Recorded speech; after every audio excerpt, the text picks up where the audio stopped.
All right, Mark here again, folks. Y'all know how to do cookbooks and bring the info.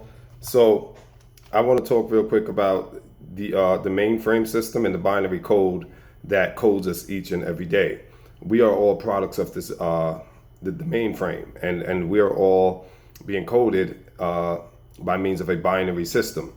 And what I mean by that is, we know that if you study esoteric literature or esoteric knowledge, occult knowledge, the secret science, the letter zero, the word zero, its numerical value is 64.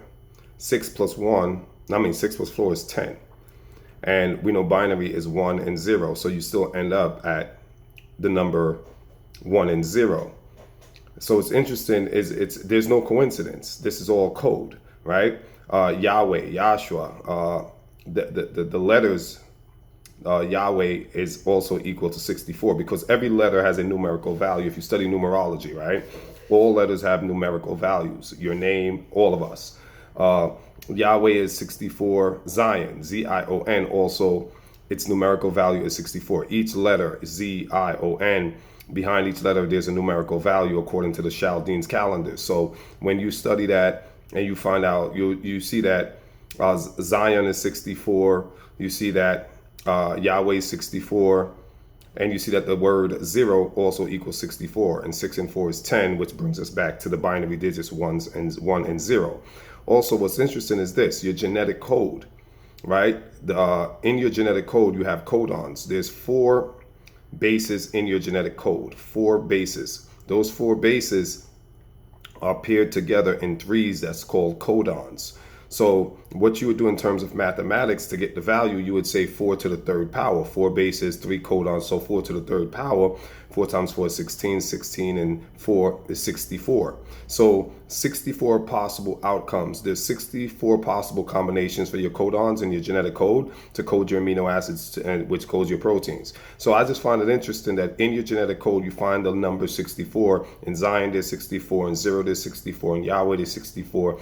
And 6 and 4 is 10. And 1, which is 1 and 0. So I thought that was pretty interesting, right?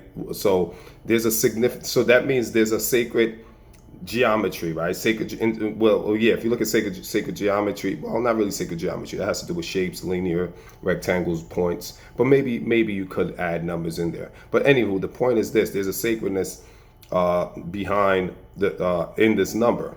1 and 0. There's some sacred spiritual meaning. There's significance to 1 and 0. Now, again, esoteric knowledge teaches that 1 represents something. 0 represents no thing, nothing.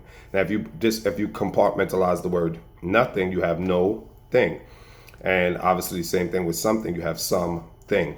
Thing is, the word thing itself is any object, any matter, anything that has manifestation in this physical realm.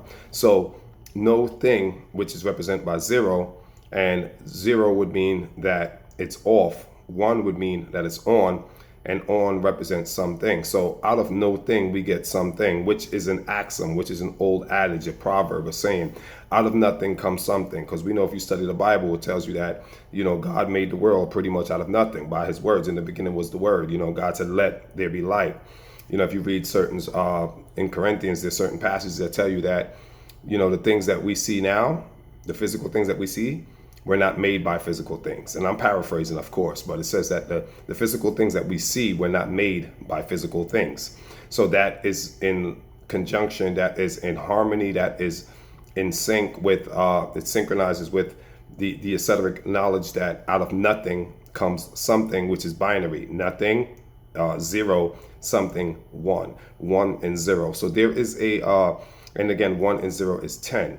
And we know the word 0 brings 64. Like I said, what we're finding is what's called the law of ether. The law of ether talks about the interconnectedness of all things. There's an interloping, superpositioning, and interconnectedness, a coalesce, if you will, of all things in the universe. Everything is connected some way, shape, or form. And this is what's called ether, which is a substance that connects us all. Right? An invisible substance that allows for the propagation of waves and allows us all to be interconnected. Think of a network, right? A network system. So you have all these internets, all these computers that are all connected by means of some server. a variety of servers. Well, it's kind of like that. That's just like, digital linguistics again. But so all of us are connected by means of the law of ether. And all of us, meaning the entire, everything, all the elements, everything. So this is why I think we find 64 in our genetic code in terms of the codons and the possible recombinations of codons coding for different amino acids and proteins and so on and so forth. We find 64 in Zion, we find 64 in 0. And again, they all have that underlying theme of the binary digits or the binary code. And, it's interesting because if you study, I'm sure you guys seen the movie The Matrix. That's right in line with what we're talking about. Limitless, one of the movies I love to watch, falls within the lines of what we're discussing here. So also, I want to real quick just want to touch on they said humans, bacteria use 98% of their DNA. 98% of a bacteria's DNA codes. As far as humans, it's interesting, right? Because it's the opposite, right? Only about 2, depending on what source you're reading from, depending on your where you're getting your information. But I've seen 2, some say 3, some say 3.5, 4. But the point is this, though, there's less than 10% of our DNA actually codes. So I've seen they say 98% of our DNA does not code. And that's interesting. So you have non-coding and coding, and up to 90% of our DNA is not coding. So that means 90% of our DNA, they call it junk DNA, or it's not active or useless or not useful. So that means we're only using 2% of our DNA to code. Makes me wonder, right? Like, was that, is that data, right? Is that data that the statistics that they were able to collect, was that data done on a particular group? Right, a particular demographic that has been engineered to not let the maximum amount or the full potential of their DNA function. Because you have people in this world who do amazing things. Let's be honest, right? If you look at the elites of the world, the aristocrats, top 1%, these people are living on a completely different wavelength. They're online on a whole different window, right? They're operating on a completely different wavelength, frequency, etc. So the question is, do the elites, do they only use 2% of their DNA? Is it only 2% of their DNA that's coding and producing offspring? Are they passing on only 2%, 3% of structural, operational, and functional DNA, and the rest is latent, dormant, inactive, passive? Makes me wonder, right? Because there are people that's doing superhuman things.